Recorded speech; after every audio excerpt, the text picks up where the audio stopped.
Herkese yeniden merhaba. Ben Ebru. Kanalıma tekrardan hoş geldiniz. İlk kez sizi atölyemde ürün hazırlarken ya da ürünlerimle birlikte açıyorum.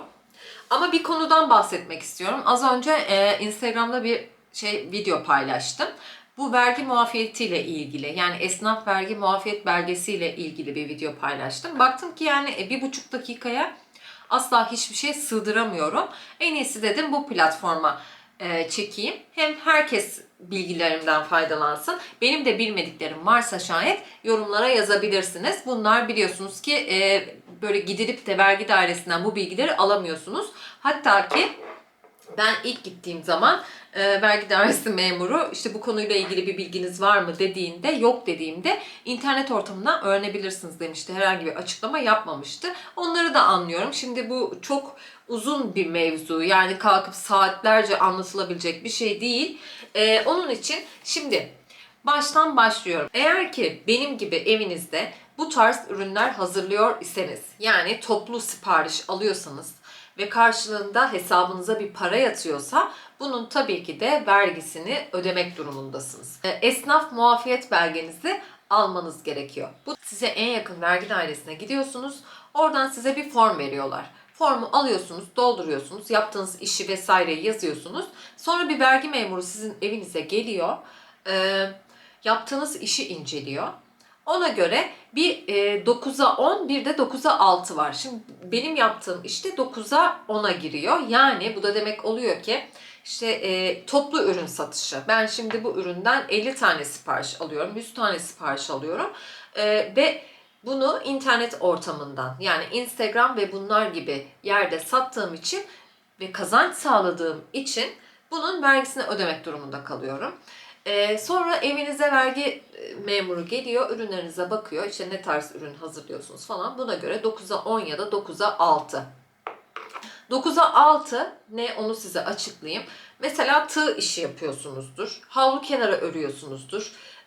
Yani bu tarz ürünler, tek tek hazırladığınız ürünlerde herhangi bir makine vesaire kullanmıyorsanız bu 9'a 6'ya giriyor. Bunda herhangi bir vergi ödemiyorsunuz. Ama benim yaptığım işte vergi ödüyorsunuz. O da nasıl oluyor? 9'a 10'a kayıt yaptırdınız. Sonra herhangi bir devlet bankasından, bu Ziraat Bankası olabilir, Vakıfbank olabilir, Halkbank olabilir, bir ticari hesap açıyorsunuz. Bunun numarasıyla birlikte vergi dairesine tekrar gidiyorsunuz. Ve bundan sonra size yatan tüm ücretleri oraya yatırtıyorsunuz. Yani müşterinize o hesap numaranızı veriyorsunuz. Yattığı anda devlet sizden %4 vergi kesintisi alıyor. Yani 100 lira yatıyorsa 4 lirasını vergi alıyor. Öyle söyleyeyim. Ve vergi numaranız olduğu için de kargolarla anlaşma yapabiliyorsunuz. Tabii bunların da bir meblası var. Yani şöyle söyleyeyim. Geçen sene, bir saniye, hatta kağıt da var yanında, size oradan bakayım. 2023 yılında toplam vergi genel tebliğ 700 bin lira. Yani yıllık geliriniz 700 bin lirayı aşmaması gerekiyor. Eğer ki aşarsanız şayet direkt vergi muafiyet belgeniz iptal oluyor. Basit usulden vergilendirmeye giriyorsunuz. Onu da şimdi burada hiç söylemeyeyim. 2024 yılında da 1 milyon 200 bin diye biliyorum. Tam meblağı hatırlamıyor olabilirim ama o civarda. Yani 1 milyonun üzerinde yıllık geliriniz 1 milyon 200 bini aşmamak suretiyle bu vergi muafiyet belgesini kullanabiliyorsunuz. Bu da 3 yıllık olması gerekiyor. Eğer ki şöyle bir durum var. Bu işleri yapıyorsunuz. Herhangi bir vergi ödemiyorsunuz. Ama internet ortamından satışını yapıyorsunuz. Sizi gitti birisi şikayet etti. Oldu da etti. Yandınız. Size öyle söyleyeyim. Hatta hesabınıza yatan, şimdi bu işi yapıyorsanız zaten bir tane iki tane yatmıyordur herhalde. 10 tane yatıyordur, 5 tane yatıyordur. Böyle süre gelen bir akış vardır ki insanlar artık para yatırırken karşılığında neyin karşılığında ücret yatırdığını yazıyor. Mesela diyor ki işte Ebru Sefa'nın hesabına 30 tane mum sipariş. İşte bebeğin adından, sanından her şeyine kadar artık insanlar yazıyor. Niye? Çünkü ortada çok fazla dolandırıcı olan sayfalar da var. Bunun vergi dairesine bir açıklamasını yapamıyorsunuz. Yani yapamazsınız zaten. Sen kardeşim bu işi yapıyorsun, para alıyorsun. Hani bunun vergisi diye sorarlar adama. Onlar da soruyorlar zaten. İşte oradan itibaren tüm geriye dönük, yani bu işe ne zaman başladınız? Misal diyorum şu an 2024'teyiz. 2020'de başladınız. 2020 yılından itibaren hesaplarınızın hepsini vergi dairesine yani beyannamelerinizi sunuyorsunuz. Yani şöyle söyleyeyim size, gelir beyanınızı alıyorsunuz. Bankaya gidiyorsunuz, hesap dökümlerinizi çıkartıyorsunuz. Orada hesabınıza ne kadar para yattıysa, yıllık %18, aylık gelirinizin %20 vergisini ödüyorsunuz. Tam tersi de olabilir. Aylık %18, yıllık %20 de olmuş olabilir. Onu tam yani karıştırıyor olabilirim. Ödüyorsunuz. Bir de bunun ekstradan cezası var. Cezasını da ödüyorsunuz. Yani işin içinden çıkabilmeniz artık imkansız hale geliyor. O yüzden bu videoyu çektim zaten. Eğer ki bu işi yapıyorsanız muhakkak ve muhakkak vergi dairesine gidin ve beyanda bulunun. Yani deyin ki ben bu işi yapıyorum. Evde hazırlıyorum. Evde satışını gerçekleştiriyorum ve herhangi bir makine kullanıyorum ya da kullanmıyorum. Kullanıyorsanız şayet ona göre, kullanmıyorsanız ona göre vergilendiriyorsunuz. Şeyde vergi alınmıyor. Bu el işinde, yani tığ işi vesaire, onlarda herhangi bir vergi ödemiyorsunuz. Ama muafiyet belgeniz elinizde oluyor. Benim gibi yapıyorsanız da her yatan paradan %4 kesinti. Yani devlete vergi ödüyorsunuz. Bu gerçekten bize sunulan çok güzel bir şey aslında. Yani bununla gidip kargolarla anlaşma yapabiliyorsunuz. Bir vergi numaranız oluyor. Değil mi? Olur da yarın öbür gün açtınız diyelim, artık yani işleriniz çok arttı. Çıkarsınız oradan, dersiniz ki ben işte bunu çok aştım. Artık ben vergiye girmek istiyorum dersiniz. Bağkurunuzu ödersiniz. Ne bileyim, o tarz şeyler. Yani bu çok güzel bir imkan. Komik bir rakam. Düşünsenize, size 100 lira para yatıyor, 4 lira devlete vergi ödüyorsunuz. Ama bir de diğer türlüsünü düşünün. Yani bunu saklı gizli yaparsanız, bir de şikayet edilirseniz altından kalkamazsınız. Onu söyleyeyim. O yüzden herkes hemen gitsin. Okuyayım ben size. Bu 9'a 6'yı okuyayım. Evlerde kullanılan dikiş, nakış, ütü ve benzeri makine aletler hariç olmak üzere, yani bunları kullanıyorsanız diğer türlü ve dışarıdan işçi almamak şartıyla oturdukları evlerde imal edilen havlu, örtü, çarşaf, çorap, halı, kilim, dokuma mamulleri, kırpıntı deriden üretilen mamuller, örgü, dantel, her nevi nakış işleri ve turistik eşya, hasır, sepet, süpürge, paspas, fırça, yapma çiçek vesaire, işte bunların hepsi, mantı, erişte vesaire. Bunlar da vergi muafiyet belgesi alabiliyor, vergi ödemiyor. Benimki de, yani benim gibi iş yapanlardan şu şekilde. Ayrı bir iş yeri açmaksızın ve sanayi tipi veya seri üretim yapabilen makine ve alet kullanmaksızın oturdukları evlerde imal ettikleri malları internet ve benzeri elektronik ortamlar üzerinden satanlar. Bu bent kapsamında esnaf muaflığından faydalanabilmesi için esnaf vergi muafiyet belgesi alınması, Türkiye'de kurulu bankalarla bir ticari hesap açılması ve tüm bu hasılatın münhasıran bu hesap aracılığıyla tahsil edilmesi şarttır diyor. Yani %4 vergi ödemek durumundasınız eğer ki bu işleri yapıp internet ortamında satıyor iseniz. Yani diyeceğim o ki bu belgeyi almak zorundasınız. Böyle.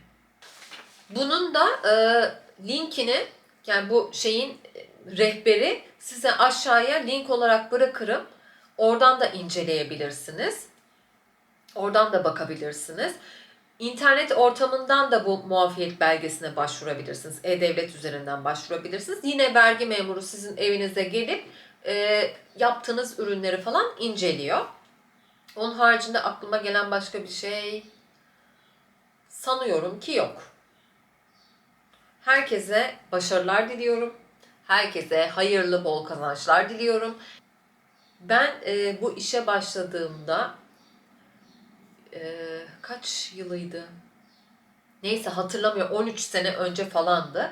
İlk önce sabun yaparak başlamıştım. O zaman Instagram'da 3-4 sayfa falandık. Yani çok fazla sayfa yoktu diye hatırlıyorum. Hatta ilk ürünüm de Deniz Efe 1 yaşında falan diye bir ürün yapmıştım. İlk sipariş geldiğinde o zaman Instagram falan da daha yeni açılmıştı galiba. Öyle hatırlıyorum. Evet, evet, Instagram'ın daha yeni açıldığı zamanlarda malzemeciler o kadar azdı. Ne bileyim, bir kutu bulmakta, bir malzeme bulmakta o kadar zorlanıyorduk ki. Bir de mail üzerinden haberleşiyorduk. Bunların hepsi daha sonra, ay Allah'ım ne kadar yaşlı oldu. Çıktı meydana diyormuşum. Neyse, şimdi o kadar çok ki her yer bu ürünleri yapanlarla dolu ve malzemecilerle dolu. Ama işte ben bunun için diyorum ki herkes vergisini ödesin.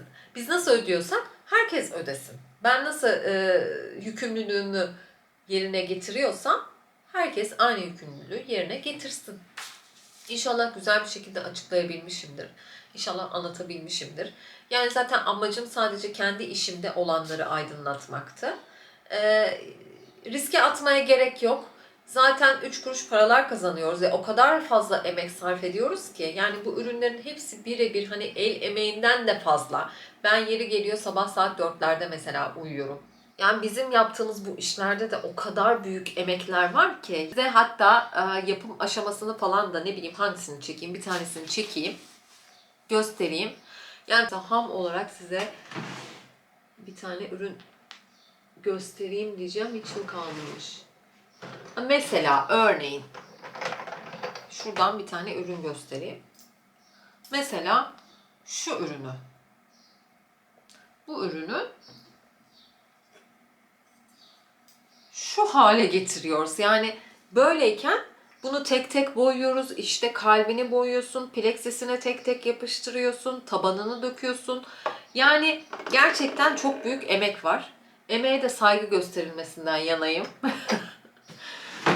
Yani bilmiyorum, kendi yaptığım iş değil, hani pazar çok büyüdü. Herkes, Allah herkesin gönlüne göre versin. Allah herkese hayırlı işler versin. Hayırlı insanlarla karşılaştırsın. Yeri geliyor öyle insanlar çıkıyor ki karşınıza. Yani artık işi bırakasınız geliyor, öyle söyleyeyim.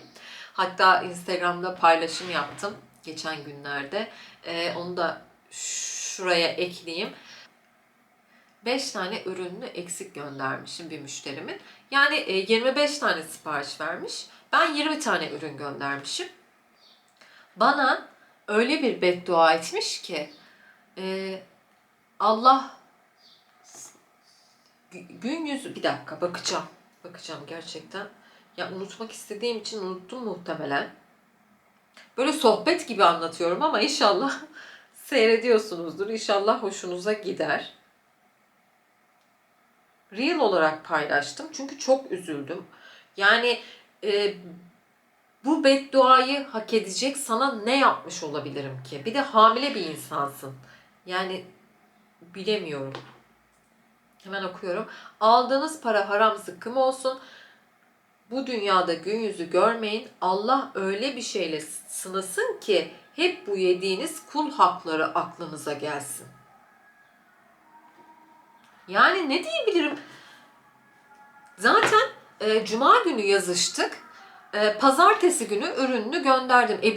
Bu da hemen hazır bir şey değil ki. Hemen Cuma günü sen bana eksik olduğunu belirttin. Hemen ben cumartesi günü kargoya veremiyorum. Çünkü bunlar kişiye özel, boyuyoruz, hazırlıyoruz. Ne bileyim, bu ürünün bile mesela ben kurumasını bekliyorum. Çünkü bu şekilde eğer ıslakken döktüğüm gibi kutuya koyarsam kutu ıslanıyor. Bu sefer kutu yırtılıyor. Yani bunu bile kaloriferlerin mesela üzerine koyuyoruz. Saatlerce kurumasını bekliyoruz.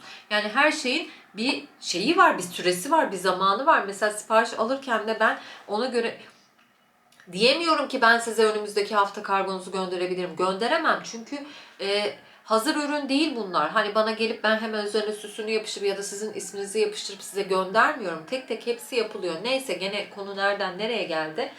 Yani bu bedduayı hak edecek ben ne yapmış olabilirim ki ürününü gönderdim. 5 tane eksik ürünü vardı. Ürününü gönderdim. Bilemiyorum yani, hani hamile bir insanın, hani normalini geçtim, hamile bir insan korkarsa yani bu tarz bir beddua etmekten insan bir çekinir. Hani dersin ki ay birinin günahını alıyor olmayayım, hani çocuğuma bir zarar geliyor olmasın diye bir düşünürsün yani. Bilemiyorum. Yani bizim işimizin de tabii ki de zorlukları oluyor. Şimdi size de burada bunları açıklıyor olmam bilmiyorum ne kadar doğru ama iş böyle. Her işin bir zorluğu vardır. Bizim işimizin zorluğu da bu. Mesela ben gece gündüz çalışıyorum. Sabah başlıyorum çalışmaya. Ta gece 3 oluyor, 4 oluyor. Tamam, karşında para kazan. Çok şükür Allah'ıma. Yani Allah bin bereket versin. Çalışıyorum, karşında paramı kazanıyorum. Tabii ki de emek olmadan yemek olmuyor. Ama her işin de tabii ki de zorluğu var. Bizim işimizin de kolaylığı sadece evimde çalışıyor olmak. Hani evimde yapıyorum. Hani karışanım yok, görüşenim yok. İstediğim zaman geliyorum. Ne bileyim, mesela yoruluyorum, gidiyorum, yatıyorum, kalkıyorum, tekrar başlıyorum. Hani kimse de bana demiyor ki gece saat 4 oldu, hadi kalk yat artık falan diyen de yok. Bir tek o yönden işte rahatlığımız var. Sizler de eğer böyle bir şeyler yapmak istiyorsanız herkese yardımcı olurum. Bu konuda da açık olayım. Herkes kendi parasını kazansın. Yani ekonomik özgürlüğü bir kadının, eğer ki bir mesleğiniz yoksa, işiniz, gücünüz vesaireniz yoksa bu tarz ürünlerle güzel paralar kazanabilirsiniz. Öncülük yapabilirim, ne bileyim. Zaten önceden hani şeyde malzemeciler falan çok tek tüktü. Şimdi her yerde Eminönü'ne gidin, dünya kadar malzemeci var. Her şey satılıyor. Sadece birazcık işte kurdele kıvırmasını bile biliyorsunuz. Biraz elinizden böyle şeyler geliyorsa şayet herkesin yapabileceği bir iş. Tabii Instagram'da dediğim gibi bizim zamanımız, benim ilk açtığım zamanda kimse olmadığı için biz daha şanslıyız. Yani şimdi insanlar da yeni açılmış bir sayfaya bakıyor. Bir de çok eski olan bir sayfaya bakıyor. Hani güvenilirlik açısından bu çok önemli. Yeni sayfaya güvenmiyor da aslında mesela o da işini çok düzgün, çok titizlikle yapan bir arkadaşımızdır mesela. Ama işte o takipçi sayısı, o kaç senelik sayfa misal, onlar çok inceleniyor artık. O yüzden bizim taraf biraz daha şanslı bu konuda. Tabii ki ben de bu zamana çok kolay gelmedim. İlk önce sabunla başladım. Sonra kokulu taştan buketler hazırladım. Ne bileyim, öğretmenler günü için olsun, sevgililer günü vesaire, anneler gününde böyle güzel buketler hazırlıyordum. Ondan sonra böyle hediyeler çıktı. İşte düğün hediyeliği olsun, bebek mevlit, doğum vesaire. Önceden bizim bu ürünlerimiz şeydi, lüks üründü. Yani bir ihtiyaç değildi. Hani parası çok olan yaptırıyordu diyeyim size. Hani ne bileyim, özenen yaptırıyordu. Şimdi artık ihtiyaç haline geldi. Mesela doğumunda işte kapımda bir kapı süsü olsun, bebeğimin ismi yazsın, işte gelen misafirlerime bir hediyem olsun, bir magnet alayım vesaire. Artık bunlar bir ihtiyaç haline geldi. Biz de bunun karşılığında tabii ki paramızı kazanıyoruz ama gerçekten de çok büyük emek sarf ediyoruz. Onun için emeğimizin hakkını da tabii ki de alıyoruz. Bir de ne söyleyeyim şimdi, aklıma gelen her şeyi de paylaşıyorum burada. Şimdi beni izleyen burada müşterilerim varsa hepsine buradan selam olsun diyorum. Beni severek takip ettiklerini biliyorum. Ürünlerini severek kullandıklarını biliyorum. Eğer yeni müşteri olacak olan kişiler varsa da şuraya Instagram adresimi bırakıyorum. Oradan ulaşabilirsiniz. Ürünleri, yapım aşamalarını daha sonra paylaşırım. Artık bu videoda sadece bunu paylaşmış olayım. Daha fazla uzatmayayım. Hani konudan sapmayayım. Şimdilik hepinize hoşça kalın diyorum. Bir sonraki videoda görüşmek üzere. Aklınıza takılan herhangi bir şey olursa yorumlara yazın. Oradan da cevaplıyor olurum. Bu vergiyle ilgili de linki aşağıya bırakacağım. Oradan rehberi inceleyebilirsiniz. Bunu çünkü herhangi bir vergi dairesinden vesaire alamıyorsunuz. Onlarda da rehber birkaç tane oluyor çünkü. Ama internet ortamında artık hepsi yazılı. Oradan da okuyabilirsiniz. Benim amacım hani bu cezaya vesaireye maruz kalmadan kesinlikle bu vergi muafiyet belgenizi alın. Artık insanlar öyle bir şey ki en ufak bir şeyde, en ufak bir açığınızda, mesela diyelim ki bir tane ürünü eksik gönderdiniz diyelim, hemen CİMER'e oraya buraya şikayet ediyor. Yani cezaya maruz kalmayın. Yani az bir cezalar değil bunlar. Çok çok fazla cezalar ödüyorsunuz. Yani 4 lira 5 lira, ne bileyim ben, işte 1000 lira para yatacak, 40 lira sizden para kesilecek diye bir dünya cezalar ödemeyin diye bu videoyu çektim. Hem öncülük etmek istedim. Şimdilik hepinize hoşça kalın diyorum. Bu işi yapanlar da varsa bol kazançlar diliyorum. Yapmak isteyen de varsa aşağıya yorumları bıraksın. Yani sormak istediğiniz bir şey de olursa 2 sayfamda zaten kapak fotoğrafımda mevcut. Oradan yazabilirsiniz. Hepinizi seviyorum. Hoşça kalın.